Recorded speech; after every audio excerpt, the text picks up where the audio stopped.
park. About 20% involved when they arrived just after 5:30. The occupants were sleeping in a back bedroom and were awakened by the smoke and flames, according to fire rescue. One person did suffer minor injuries. No word yet on a cause. After 6 weeks of discharges averaging more than 1 billion gallons per day, the Army Corps of Engineers is pausing freshwater releases from Lake Okeechobee for the next 2 weeks. This week, the Department of Environmental Protection announced toxic algae had been spotted in more than one location along the St. Lucie River. The Corps started releasing water east and west out of Lake O in mid-February when the lake level was over 16 feet. Currently sits at 15.26 feet. Both the South Florida Water Management District and Congressman Brian Mast have been calling for the discharges to be stopped because of the damage being done to the estuary. You can get the latest updates on any of our top stories by using the QR code on your screen right now, and you can download our free WPTV News app. Another beautiful day across South Florida. I hope you had some time to enjoy it. A lot of folks headed to Delray Beach, where just a picture-perfect day, and boating conditions are coming down, or the seas are coming down. Boating conditions improving for your Easter Sunday. We are dry on radar. We should stay dry tonight, tomorrow too.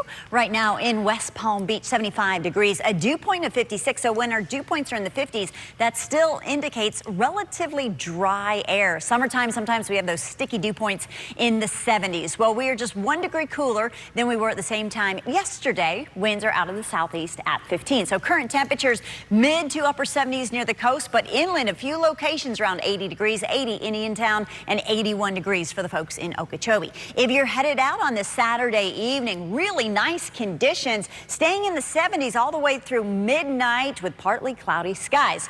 What can you expect for your Easter Sunday? I'll have your hour-by-hour forecast coming up. Kate, thanks. We'll be right back.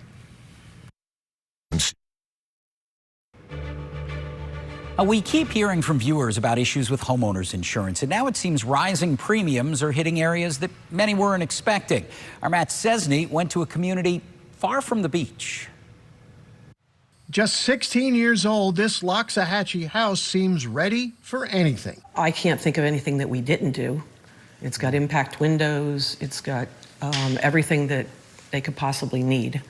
Hurricane safe room. Which is why Debbie Winters cannot understand how her homeowner's insurance can go from $3,900 just 2 years ago to over $14,000 now. A number she never expected to see this far from the beach. There's no serious issues out here. I mean, by the time the wind gets out here, when we did have hurricanes, it was tree damage. Insurance experts point to a number of issues as to why premiums have risen so fast. 7 years of posting losses for insurers in Florida, from storms to litigation costs, along with rising prices for building materials. But there is also a new mindset on how insurance companies view Florida. You got to remember that all of Palm Beach County pretty much is in what they call the high hazard windborne debris region. Right. Now, it used to be just coastal, but now it is spread all the way across the state. And that's not something homeowners like Debbie Winters want to hear, especially after leaving the trappings of the coast behind. I've seen on the local, pages where, social media pages where people are all complaining about it. They just can't afford it anymore. A lot of people are moving out. They're just packing up and going. So the hard truth now is that it's getting more difficult to actually find a spot in Florida where homeowners can escape skyrocketing insurance premiums. In Loxahatchee, Matt Cesney, WPTV News Channel 5. A beautiful day across the region. This is a look at Palm City, where you can see the sun starting to get a little lower in the sky, but we still have a good hour and a half of daylight. I'll be back with your Easter forecast right after the break. AT&T is investigating a leak that dumped millions of customers' data on the dark web, and that included personal information like social security numbers. Now, the leak happened about 2 weeks ago. The telecommunications company says it appears to involve data from 2019 or earlier and affects more than 7 million current customers and more than 65 million former customers. AT&T is contacting affected customers and has reset their passcodes. Spring break travel still in high gear. TSA reporting Friday was its 10th busiest day of all time.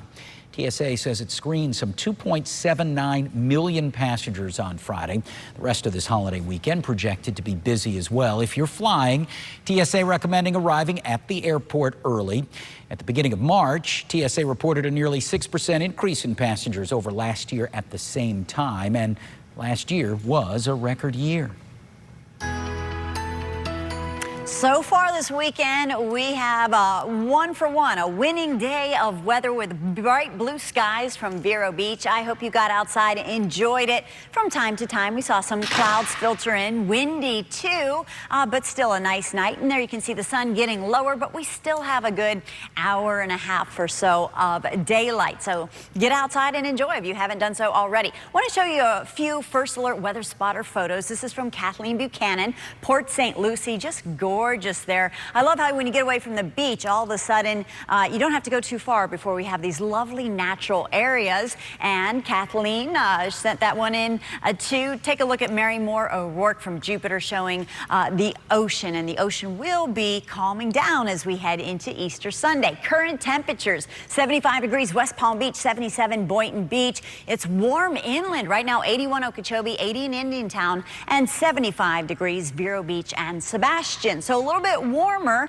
across the Treasure Coast tonight. No change for Okeechobee, but we're actually a degree or two cooler right now for Boca Raton and West Palm Beach. Winds out of the southeast. They are going to lighten up overnight, so a light southeasterly breeze means we will be a little bit warmer tomorrow morning than we were this morning. Viper staying nice and quiet, and with high pressure controlling our weather, we expect it to stay dry through the holiday weekend. So if you're headed out tonight, you probably don't even need a jacket or sweater, with temperatures in the low range of the 70s, warmer than last night. And here is your Easter planner. So if you're getting up early, maybe for a sunrise service, sunrise is at 7:12. Temps in the mid to upper 60s near the coast. By the afternoon, mostly sunny, 81 degrees, and through the evening, 74, a mild Easter. Now, breezy, but not as windy, and our boating conditions really improving. So we've had some rough surf out there, but as you can see, by tomorrow, seas generally 1 to 2 feet near shore. So that's some good news. Now, we're going to have a warm, sunny Easter here, but not the case for the folks in the Northeast. Right now, it's only 43 in Detroit, 47 Buffalo, and check out San Francisco, 61, but LA only 52 degrees. So I'll take our forecast tonight. Pleasant, 69 degrees. Winds out of the southeast at 10 tomorrow. Sunshine, 81 degrees. And for the boaters, again, things are improving. So we're going to see our winds out of the southeast, 5 to 10. Seas 2 feet. Inland waters a light chop. High tide at 12:39 in the afternoon. Low tide 6:56 in the morning. Lake Okeechobee still over 15 feet. And here is your 7-day forecast. A beautiful Easter. Enjoy it, everybody. Monday and Tuesday, we start that gradual warm up. Wednesday, a very, very warm day across the area, right around 89 degrees, as winds will be out of the west-southwest ahead of an incoming frontal boundary. Ahead of the front, a 40% chance of showers and a few storms, mainly afternoon through the evening. Few isolated showers Thursday, and then looking great by next Saturday, mostly sunny, 78 degrees.